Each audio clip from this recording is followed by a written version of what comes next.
Hello, thank you so much. I'm very happy and excited to be here. And I'm very happy to present to you the results of my first grant project on young children's developing understanding of the relation between symbol and referent in the graphic domain. Now, I really like simple designs, and I want to show you my design. This is Coco. Coco would like to play hide and seek with us, and he has these two hiding places. He's hiding a banana for you. You must not see where it goes. And then Coco is going to help you find the banana.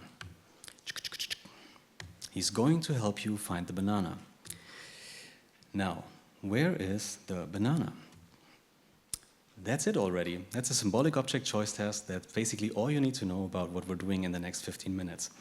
Here we go. In the beginning, I'm going to show you some more information about why we did this, and I'm going to give you an overview of the task, design, setup, sample, and analyses, because we're basically using the same setup for 7 studies that I'm going to present to you today.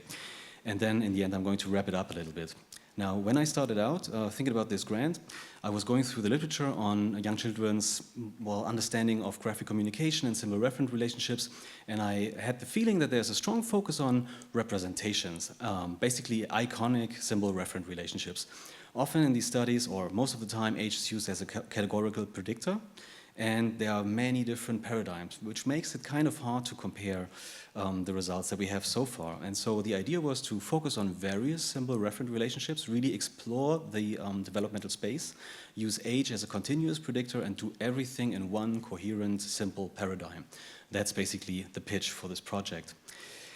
You already saw the main setup of how we present the individual trials. This is how we presented it as a setup. So the children are sitting in front of a laptop. It's a touchscreen device. All of the prompts for the experiment are basically played back by the machine.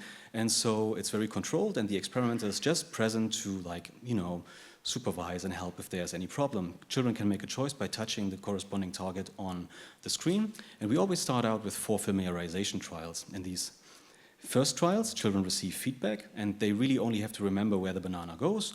And this helps us to understand if the children really get the idea of this hide and seek game.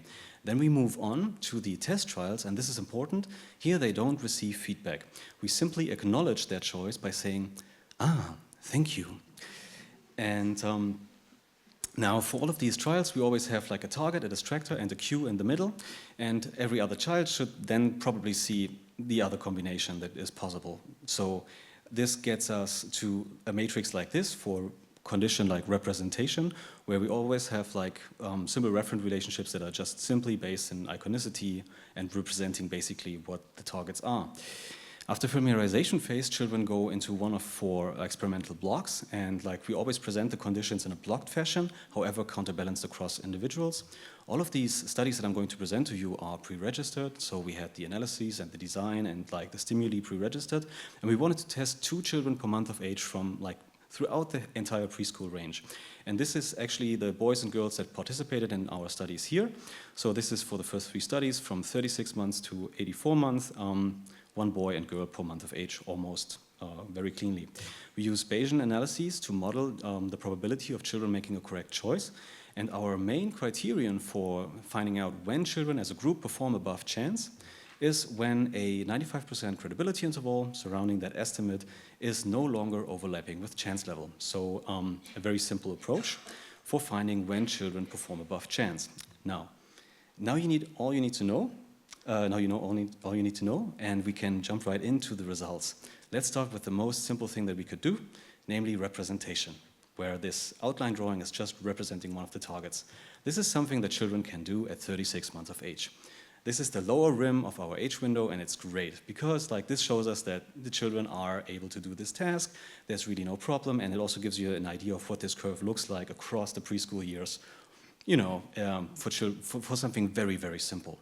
Now, we wanted to make it a little bit harder and give them only half of the cue. This is pass pro toto, so it requires more pragmatic inference. This is something that children can solve at 38 months of age. Next up is something that hasn't been done before, as far as I know. And so instead of giving them an actual outline drawing of the actual shape, we do an analogy in form. That is the cues that we're giving them are either more round or more square.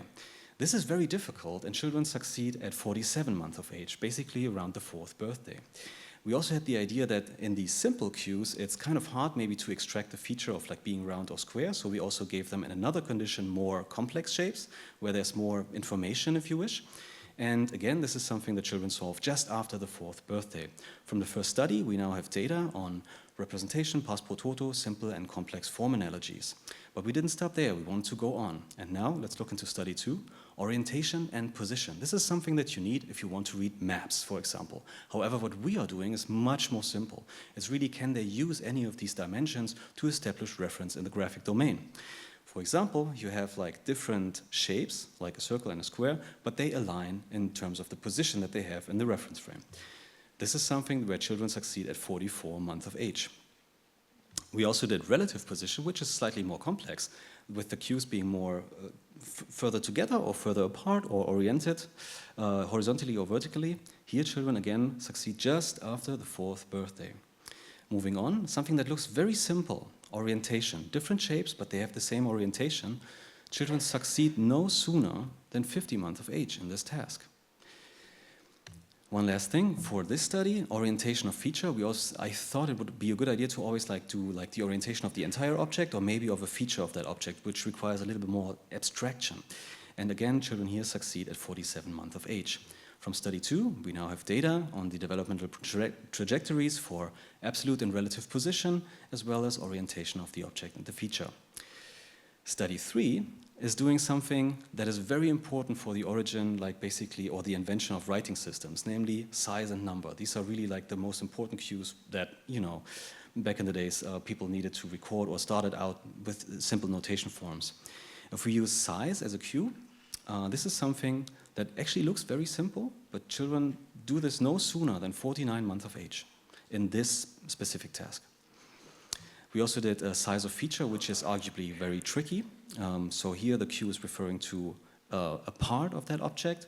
This is something that children solve at 5 years of age. This is kind of an outlier in the context of the studies I'm presenting today, but more straightforward, number, of course. Here you see we always use different shapes for target and cue, and they are arranged differently, however they align in terms of the number. Understanding these 3 circles as a cue for these 3 triangles is something that children manage at 50 months of age. And maybe something very tricky is referring to the number of a feature of the target, like these 3 roofs or this one roof with, for example, 3 circles, again, something that children succeed at 50 months of age. Here we have the development trajectories for size of object, size of feature, number of object, number of feature. Now, of course, it would be very interesting to get a perspective on the developmental factors driving these developments. And so, wouldn't it be fantastic to have to zoom in on the age window where the children are making most progress around the 4th year of age, take a large sample of 200 plus children, and then change to an individual differences perspective and have data on children's comprehension of unconventional symbols, conventional symbols, receptive vocabulary, and pragmatic abilities, and ensure that all of these batteries fit to the Rush model, such that we can use correlations of the sum scores as a very simple metric for combining these skills and putting them in relation. And this is what we did. So we used all the data that we had from the stimuli that we had from the first 3 studies, and run reliability tests and build a test battery that is non-redundant. Then we went into the literature on emergent literacy and checked what children know about words, numbers, icons, picked very different things, created 40 different vignettes that are testing whether children understand all these kinds of conventional symbols, run reliability studies, and build a test battery. And all of this is very much influenced by Manuel Bohn, who did this for pragmatics. And here we have a pragmatic test battery that he designed that has mutual exclusivity, ad hoc applicature, and more. And one more test, also again coming from Manuel, is a test on receptive vocabulary. Same game. You start out with a large number of items, boil it down, and that gives you a diagnostic test. Now we have tested 224 children between 48 and 60 months of age, and we have here the actual trajectories, the actual data for these kids. And what we find is that that we have a strong correlation between conventional symbols and vocabulary skills, which is good. Also with pragmatic skills and vocabulary, same with pragmatic skills and conventional symbols, that makes sense. your receptive vocabulary doesn't help you much with understanding unconventional symbols, the stuff that I was showing to you in the beginning, which is also really nice. And then we have data that shows us like that pragmatic skills are kind of like a better predictor for, or a better, we have a stronger correlation with pragmatic skills and unconventional symbols than with the knowledge of conventional symbols, which is very interesting because, for example, Judy Loach would argue that if you are very familiar with symbols, you develop a kind of symbolic sensitivity that helps you to discover meaning in novel items if you haven't discovered before. Of course, Judy Loach knows about pragmatics, however, it's not really explicitly in the model, and so we are kind of like putting it here. But we didn't stop there. We wanted to do further deictic relations that can also be used to establish reference. Like, for example, what if the monkey does something like this? Easy. Moving on, here we have an arrow cue. If you want to read this as an arrow, it's actually an ambiguous triangle, if you think about it. We did this, again, throughout the entire preschool years and found that children understand arrows and markers at 34 months of age. This was the baseline for something that we were thinking about for a long time, namely pitching distance and direction against each other. We did this before in pointing gestures, and I would invite you to meet Carlo Madigan, who had the idea for this in pointing gestures. And what does it look like in the graphic domain? Well, the idea is simply you place an arrow cue closer to the target. This is congruent. Or, you know, place it close to one, but have it pointing to the other. It's an incongruent trial. Again, data throughout the entire preschool years, and we find that children succeed in the congruent case at 33 months of age, which makes total sense, and at only 50 months with the incongruent cases. And notice here that for the 2 to 3 year olds, they basically only go with distance, whereas children between 5 and 6 are ignoring distance and are only going with the vector. Development is a lasting change in the way in which a person perceives and deals with their environment, says Bronfenbrenner, and I think here we have really a nice case of enculturation in the graphic domain. Moving on, I was thinking like maybe if children are like really familiar with the concept of arrows, they should be able to extend it to novel items. Like, for example, if you have this symmetric object and you pinch a hole in it, it could be read as a vector symbol. We designed a set of these thingies, and we found out that children solve these tasks at 41 months of age. And it's basically the same for all of these alien arrows, if you wish. Now, this data set shows you that the age at which children first begin to understand arrows, it shows you when they can extend that knowledge to novel items that they have never seen before, and when they are, and also shows you when they are so inclined to read triangles as arrows that they ignore conflicting information.